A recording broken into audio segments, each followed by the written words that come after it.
Bless the Lord, oh my soul, oh my soul, and worship His holy name. Selamat hari Minggu semua anak-anakku yang dikasihi Tuhan, dan kita bertemu kembali dalam acara kebaktian kita pada hari ini. Tuhan memberkati kita. Mari kita bersama-sama beribadah, kita memuji-muji nama Tuhan, dan kita panjatkan doa kita, mohon pertolongan Tuhan, dan teristimewa mendengarkan firman Tuhan dari Alkitab. Mari kita bersama-sama memulai kebaktian kita. Kita bernyanyi dari nyanyian Bangkit Serukan Nama Yesus. Semua semangat. Bapak, mama, adik, kakak, abang yang ada di dekat kita, semua ikut bersama-sama bernyanyi.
Mari kita bersama-sama berdoa.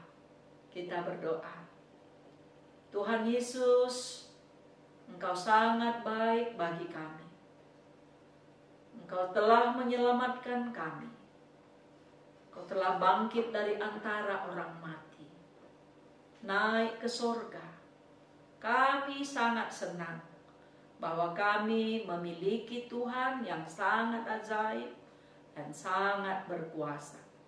Hari ini kami mau mendengarkan firman Tuhan.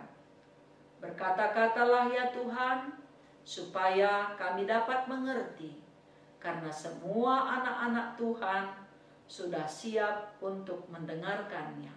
Di dalam nama-Mu Tuhan, kami berdoa dan mohon kiranya Tuhan menghapuskan segala dosa dan kesalahan kami. Amin. Mari kita bersama-sama membaca kitab 1 Korintus pasal 15 ayat yang pertama sampai ayat yang ke-11, dan Yohanes 20 ayat 26 sampai 29. Ayo semua buka Alkitabnya, kita sama-sama membaca Alkitab. 1 Korintus pasal 15 ayat 1 sampai 11, itu ayat yang kita pertama sekali baca. Dan sekarang saudara-saudara, aku mau mengingatkan kamu kepada Injil yang aku beritakan kepadamu, dan yang kamu terima, dan yang di dalamnya kamu teguh berdiri. Oleh Injil itu kamu diselamatkan, asal kamu teguh berpegang padanya. Seperti yang telah kuberitakan kepadamu, kecuali kalau kamu telah sia-sia saja menjadi percaya. Sebab yang sangat penting telah kusampaikan kepadamu, yaitu apa yang telah kuterima sendiri, ialah bahwa Kristus telah mati karena dosa-dosa kita sesuai dengan kitab suci, bahwa ia telah dikuburkan, bahwa ia telah dibangkitkan pada hari yang ketiga sesuai dengan kitab suci, bahwa ia telah menampakkan diri kepada Kefas dan kemudian kepada ke-12 muridnya. Sesudah itu ia menampakkan diri kepada lebih dari 500 saudara sekaligus. Kebanyakan dari mereka masih hidup sampai sekarang, tetapi beberapa di antaranya telah meninggal. Selanjutnya ia menampakkan diri kepada Yakobus, kemudian kepada semua rasul, dan yang paling akhir dari semuanya ia menampakkan diri juga kepadaku, sama seperti kepada anak yang lahir sebelum waktunya. Karena aku adalah yang paling hina dari semua rasul, bahkan tidak layak disebut rasul, sebab aku telah menganiaya jemaat Allah. Tetapi karena kasih karunia Allah, aku adalah sebagaimana aku ada sekarang, dan kasih karunia yang dianugerahkannya kepadaku tidak sia-sia. Sebaliknya, aku telah bekerja lebih keras daripada mereka semua, sebab bukannya aku, melainkan kasih karunia Allah yang menyertai aku. Sebab itu, baik aku maupun mereka, demikianlah kami mengajar, dan demikianlah kamu menjadi percaya. Kitab yang kedua yang akan kita baca bersama, Yohanes 20 ayat 26 sampai 29. 8 hari kemudian murid-murid Yesus berada kembali dalam rumah itu, dan Thomas bersama-sama dengan mereka. Sementara pintu-pintu terkunci, Yesus datang, ia berdiri di tengah-tengah mereka dan berkata, "Damai sejahtera bagi kamu." Kemudian ia berkata kepada Thomas, "Taruhlah jarimu di sini, dan lihatlah tanganku, ulurkanlah tanganmu, dan cucukkanlah ke dalam lambungku, dan jangan engkau tidak percaya lagi, melainkan percayalah." Sebab Thomas menjawab, "Dia, ya Tuhanku dan Allahku." Kata Yesus kepadanya, "Karena engkau telah melihat aku, maka engkau percaya. Berbahagialah mereka yang tidak melihat namun percaya." Anak-anakku yang dikasihi Tuhan, kita bersuka cita bahwa hari ini kita masih bisa berkebaktian, ya. Tema kita pada hari ini, aku percaya Yesus bangkit. Apakah anak-anak kami pernah melihat orang meninggal? Apa yang kalian saksikan? Ada orang menangis, ada orang terharu, ya. Pasti orang yang sedang merasakannya sangat bersedih. Tetapi apakah pernah juga anak-anak kami melihat orang yang sudah mati bangkit dari antara orang yang mati? Tentu kalau zaman yang sekarang kita lihat ada mati suri, mati beberapa jam tapi bangkit dari kematiannya, tapi itu tidaklah mati kekal tetapi mati suri, ya. Tapi dalam Alkitab kita melihat ada beberapa peristiwa tentang orang yang sudah mati dapat bangkit kembali.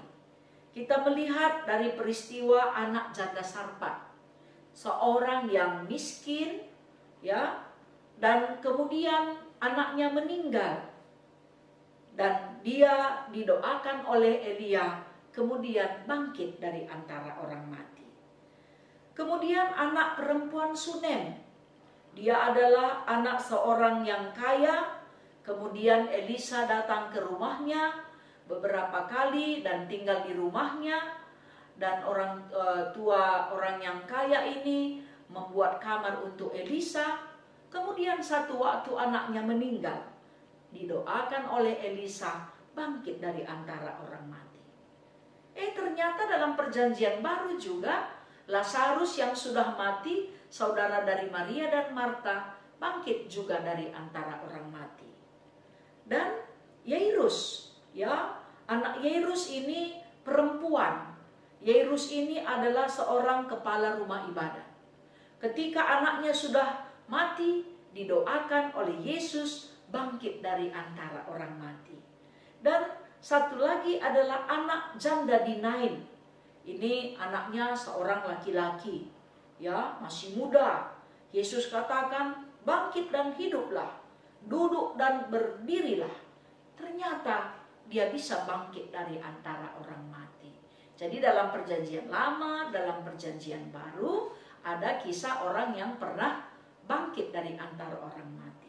Siapa yang membangkitkan? Itu adalah kuasa yang berasal dari Tuhan Allah kita. Dan kita melihat bahwa Tuhan Yesus juga mati sampai 3 hari. Hari Jumat dia mati, hari Minggu dia bangkit dari antara orang mati. Tapi ada yang bilang Yesus itu nggak bangkit dari antara orang mati. Bohong, itu tidak mungkin.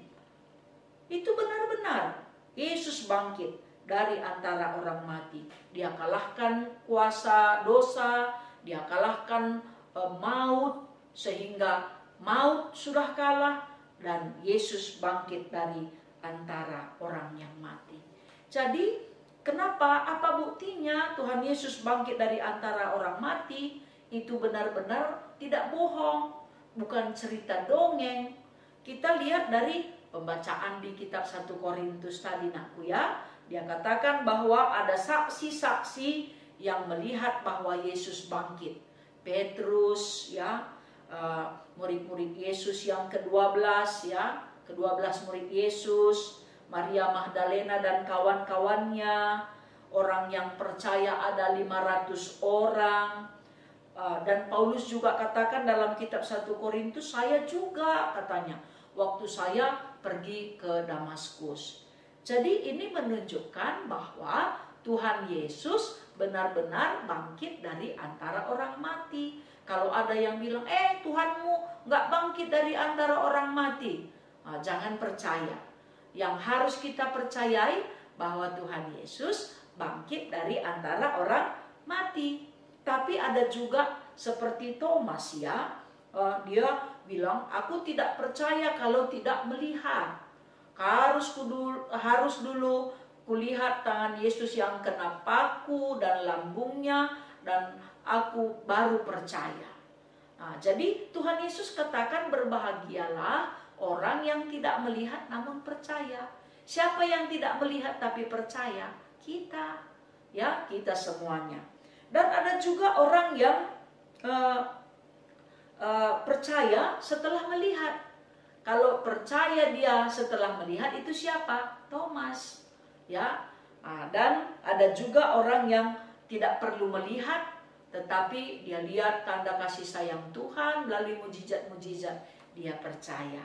Jadi anak-anak yang dikasihi Tuhan, semua harus percaya bahwa Tuhan Yesus bangkit dari antara orang mati. Dan nanti kalau kita mati juga, waktu Yesus datang kedua kali, kita juga bangkit dari antara orang mati. Dan kita tinggal di surga bersama-sama dengan Tuhan.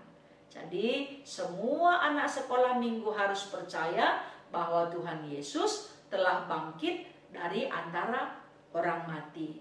Maut telah dikalahkan, kuasa dosa telah dikalahkan, kuasa kemenangan Kristus adalah pemenangnya. Mari kita bersama-sama bernyanyi dari nyanyian kita, Yesus Sayang Padaku.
Mari kita bersama-sama berdoa.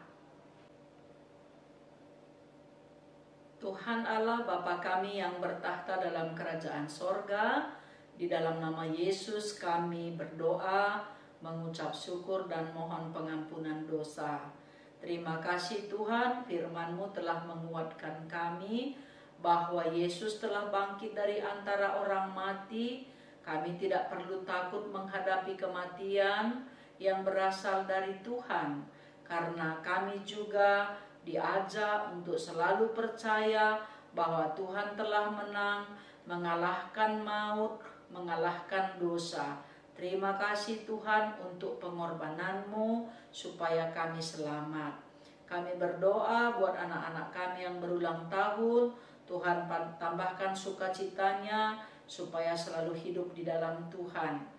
Dan anak-anak kami yang sakit, mohon Tuhan kiranya sembuhkan.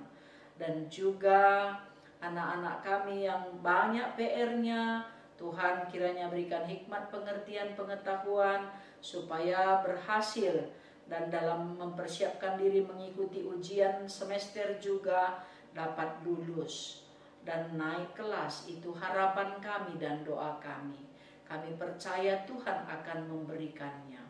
Biarlah anak-anak kami semua menjadi anak yang baik, anak yang mau menolong orang tua, dengar-dengaran akan firman Tuhan, dan juga akan nasihat orang tua. Tuhan berkatilah orang tua, anak-anak sekolah minggu semua, supaya Tuhan berikan rezeki, supaya biaya untuk sekolah, untuk biaya kehidupan setiap hari, Tuhan selalu cukupkan. Dan Tuhan biarlah abang dan adik saling mengasihi, kakak dan adik juga, adik mengasihi abang dan kakak. Begitu semuanya di dalam keluarga, supaya semua hidup dalam sukacita. Tuhan Yesus, kami berdoa juga, kiranya Engkau menyembuhkan orang yang sakit di rumah sakit, juga dokter, perawat, dan semua tim medis yang menolong orang yang sakit. Tuhan berikan kuasa supaya mereka juga kuat, tubuh mereka sehat, karena Tuhan yang selalu menolong. Juga kami berdoa untuk Presiden kami Joko Widodo dan semua anak-anak Tuhan yang bekerja di pemerintahan. Tuhan tolong mereka supaya selalu takut akan Tuhan dan rakyat Indonesia sejahtera karena pertolongan Tuhan. Bapa di surga, berilah supaya aman negara kami, jauh dari semua yang jahat, sehingga kami juga selalu bersuka cita karena aparat negara kami selalu menjaga kami dengan pertolongan kasih sayang Tuhan. Bapa di surga, kami berdoa untuk guru sekolah minggu kami yang sudah kami rindukan, begitu juga pengurus KKR dan seksi KKR, kiranya Tuhan selalu tolong mereka. Pendeta, penatua, diaken, semuanya kami serahkan hanya ke dalam tangan pengasihan Tuhan. Dan juga semua jemaat Tuhan, supaya semua rajin berdoa dan juga rajin mengikuti kebaktian-kebaktian supaya selalu kuat di dalam Tuhan. Ya Bapa di surga, kiranya Engkau tolong kami supaya virus corona ini dapat berhenti dan tidak lagi mengganggu kesehatan semua masyarakat dunia dan Indonesia khususnya.